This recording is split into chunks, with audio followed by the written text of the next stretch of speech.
Welcome back. Today's lesson is about the conditionals. Now there are 4 conditionals. I put the categories right here: the general conditional, the future conditional, the present conditional, and the past conditional. Normally teachers don't teach this one here because they combine it with the future conditional, but I'll show you why this is a little bit different. This general conditional is something that is always true. An example would be if I go, I'm going to put the verb in red here, and I'll tell you why in just a minute. If I go to bed late, comma, I am tired the next day. I am tired the next day.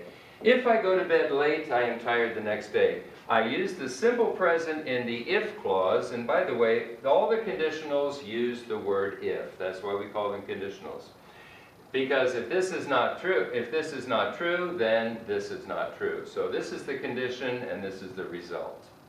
So if I go to bed late, I am tired the next day. This is always, always true. If I go to bed after midnight, 12:30, 1 o'clock, 2 o'clock, then when I get up the next day, I'm always tired. This is always, always true. And when it's always true, I use the present tense in the if clause. Remember, clauses are parts of the sentence. So I use the present tense in the if clause and the present tense in the main clause. So remember, there are 2 clauses in the conditional. The if clause is your dependent clause, and the main clause is the other clause. Notice I have the dependent clause first, so just like with adverb clauses, you need to put a comma after that in order to, before the independent clause. So the grammar says you must put a comma after the dependent clause when it is first. Future, well, let me see, what can I say for the future? I can say if it rains, R-A-I-N-S, if it rains tomorrow, comma, I will bring my umbrella. I will bring my umbrella, because I don't like to get wet. I will bring my umbrella if it rains tomorrow. Now notice here, this is a possible future. So the future is all about possibility. Possibility. It's all about possibility. So this could possibly happen. If I win the lottery, I will travel around the world. It is a possibility. I mean, somebody has to win. If it rains tomorrow, well, it just might rain tomorrow. I don't know right now, but I'll look at my forecast later and see if it will. If it rains tomorrow, notice here I have the simple present tense in the if clause. The if clause, simple present tense. However, in the main clause, I have the future tense. I will bring my umbrella. If it rains tomorrow, I will bring my umbrella. So that means it's a possibility. So if this becomes true, then this will also be true. So if the condition is true, the result will be true. The third kind of conditional is called the present conditional. Now, different books call these different things. Just to review, there are some books that call it the conditional 1, conditional 2, and conditional 3. They combine the general and the future for conditional 1, and they call the present conditional conditional 2, and they'll call the past conditional conditional 3. So just different books teach this different ways. The present conditional will be something like, if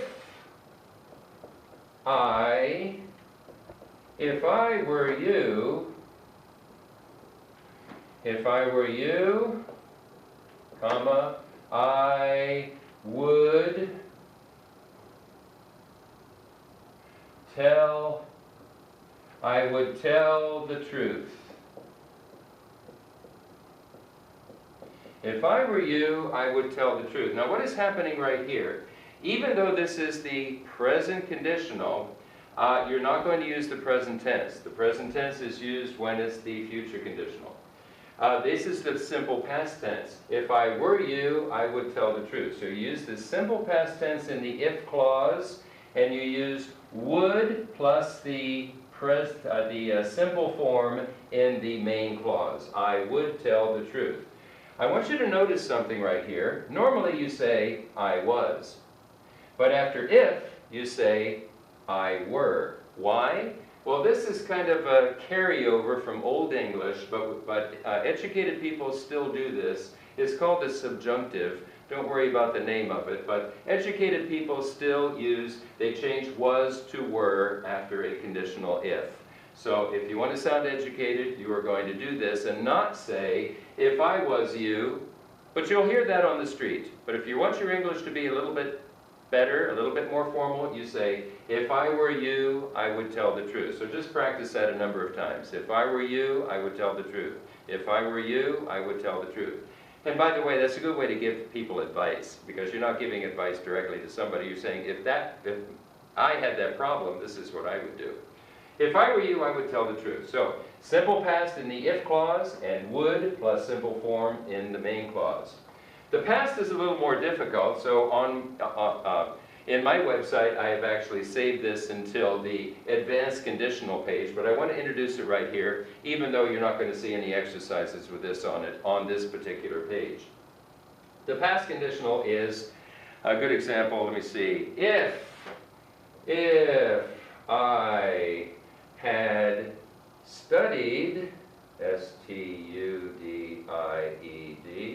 if I had studied, comma, I would have passed. All of that is a verb.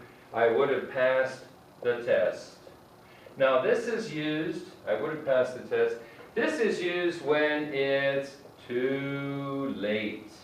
So you did something wrong and now it is too late. And you're just kind of thinking, well, if I had done it differently, then I would have passed the test. If I had studied. So notice this tense here is the past perfect. So in the if clause, you're going to use the past perfect. If I had studied, and then in the main clause, you use would and have, and then the past participle. So this last word here is not the simple form, it's the past participle. Would have passed. That's one of the reasons why I saved this for the advanced pages. Okay, if I had studied, I would have passed. So just to review over here, when you have a general conditional, you're going to use the present and the present. Present in the if clause, present in the main clause. When you have a possible future, you're going to use the present tense in the if clause. Do not use future here, only present tense, but you will use future in the main clause. And by the way, you don't just have to say will, you can say I am going to, or yes, I am going to bring my umbrella. Or the present continuous, which is also future, I am bringing my umbrella. So you can use any of the three futures here. It doesn't have to be the word will.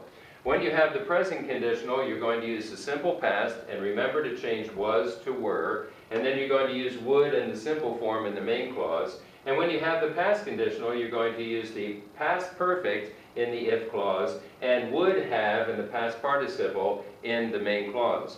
One more thing, you don't have to use the word, let me see if I go to bed, if it rains, will. Okay, in the conditional, in this future conditional, you don't have to use the word will. As I said before, you can use any of the other conditionals.